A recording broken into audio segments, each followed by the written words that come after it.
Hey everyone, welcome back to another day of videos. And today I want to talk about how to find the perfect co-founder and also what to look for in a co-founder. I think the finding part is a bit more semantic, but what to look for in a co-founder, I found out to be extremely important in my journey as well.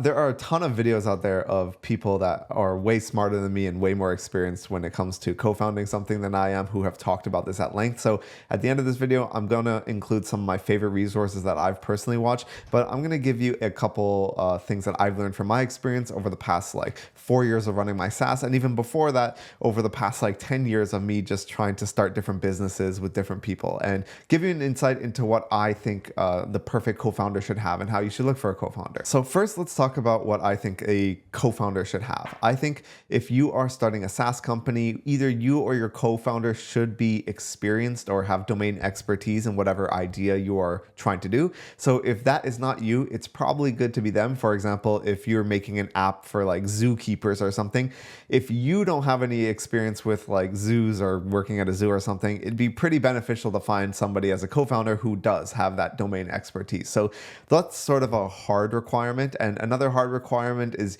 usually you don't want to be the only tech founder. Otherwise, you get stuck building something for a long time by yourself, and that could be kind of tough. If they have some technical expertise or something like that, it's also very beneficial usually. And sometimes you have more than one. I personally have never worked with more than one co-founder before. Everything I've started in the past has always been me and another co-founder. And almost every single time it has been me and another co-founder who is technical. So my experience is fully with technical co-founders and just one other person, which we split the company 50-50. Now, if you are somebody that wants to get expertise and tech on board, and you might not have that with your two technical co-founders, I think 2 to 3 to 4 co-founders is also pretty good from the stats I've seen on Y Combinator on the average amount of founders that successful companies have. I've seen some companies that have up to 5 co-founders and they have a wide breadth of really amazing experiences. So I don't think there's anything wrong with having more than 2 co-founders, and it probably is beneficial in a lot of ways as well if you're okay with splitting the equity, which I mean, if you're starting $1 billion company, I think you would be. Now, in terms of soft skills that I think are really important for a co-founder, I used to think it was things like they have, skills that might be complementary to my own. So for example, if I might not be good at sales, I would want them to be good at sales. Or if I could do X and I looked at things this way, it's complementary if they look at things the other way. And that is really good, but a lot of skills you'll learn as a co-founder, you're going to be wearing many hats, and a lot of the times it's not enough to let one person just have the reins of one entire side of the business while you take the reins of another side. A lot of the times you're sort of going to be stepping over each other's feet and sort of dipping into each other's pockets, if that makes sense. You're going to be overlapping in what you guys do. So even if you might not be good in sales now, you're probably eventually going to have to learn how to be good at sales eventually. You will be doing selling at some level, even if somebody that you've partnered with does the majority of the selling, and it's always going to be beneficial. And the important thing to remember here is those types of skills can be learned. I know it doesn't come natural to everyone to be a salesperson or to be able to speak to people or to be able to code for that matter, but I think you can always learn to a degree that's acceptable and helpful for the business. You can always find ways to improve on those skills. And there are some things for example, founder mindset that are a bit harder to get around if you're not on the same page. For example, I think the most important thing that I've narrowed down in a current founder is somebody who is very adaptable. I, for example, base a lot of how I like to go about my business based on the way Y Combinator likes to run their businesses. So I will sort of adopt my methodology and the build order, if you're a StarCraft fan, of how I run my business and how I choose to go about finding product market fit and customers and how I choose the direction of the business to go. It sort of falls within their methodology. And I didn't start with that. I wasn't born with that. I didn't know any of that to begin with, but after I started doing things, I realized that their way is probably the better way to do it. And they have so much more experience. They're data driven. So I sort of had to ego death and be okay, maybe the way I'm doing it isn't proper. I'm going to try doing it this way. And you have to be adaptable and learn. And I think that is probably the number one trait I would look for in a co-founder once they pass all the sort of like hard skill tests. Like, are they technical? Do they have domain expertise? Like, are they going to like commit for the business? After all that stuff is aside, the number one thing that is important to me is someone that is adaptable and open-minded to trying new things and switching up your philosophy. Because I guarantee you,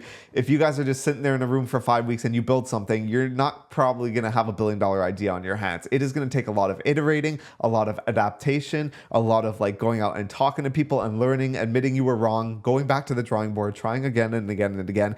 And that's sort of the whole idea of what a startup is. A lot of people think it's like you just come up with an idea, you pitch it, it's $1 billion idea, you build it, it gets traction, you become a billionaire. It's actually like to the complete opposite. It's almost like you're guessing and checking over and over and over again. If you've done that in school or like on some test or something where you like say an answer, it's wrong, but you get a hint and then you move slightly in the right direction. You keep doing that over and over again until, if you're lucky and if you've been doing it diligently enough, you finally get to like a real semblance of an answer and you can keep going down that path. So you need to find somebody that is going to be okay with facing that rejection over and over and over again. They're not going to give up and they're going to be willing to adapt and change the way that they are doing things.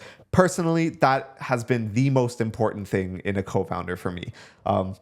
And I know for a lot of people, it's going to be a different answer, but I personally think that's someone that is going to be there with you for the long run, 4+ years of running the business, not going to give up and going to be constantly improving to the point where you guys can finally crack the code and make a profitable business. Now, in terms of finding the right co-founder, there are a lot of ways to do it. The people I know have either been people I've worked with in the past, so colleagues, people I've gone to university with / friends that I've known for a while.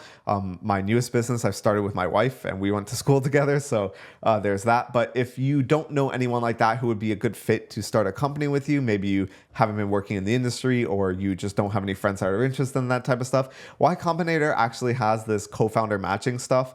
So it's free, completely free. Like, your public information isn't doxed to the public. Like, only the people that are signed up can see your stuff. So pretty much you just sign up for this and it's sort of like Tinder, I guess, for matching with other people that want to be co-founders. And I think the way it works is like you create a profile. Our matching engine shows you profiles that fit your preference. If a profile piques your interest, invite them to connect. If they accept, it's a match. And then you just have a conversation. And I've even heard stories where they have run program. Maybe it was just in the past, but they've run programs where you actually make a project with them for like a month just to see what it's like working with them and stuff like that. And obviously that's something you can facilitate on your own. So I'd highly recommend checking their tool out.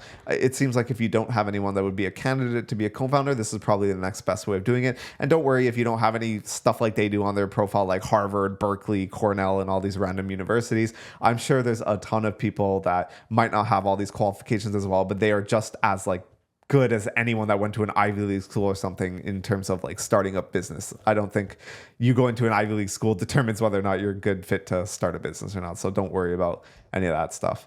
And finally, I want to show you guys some of the resources that I've used. I'll link all of these in the description below. But for example, this video by Dalton and Michael on co-founder mistakes that will kill your company, I found so relatable, being like years into doing this.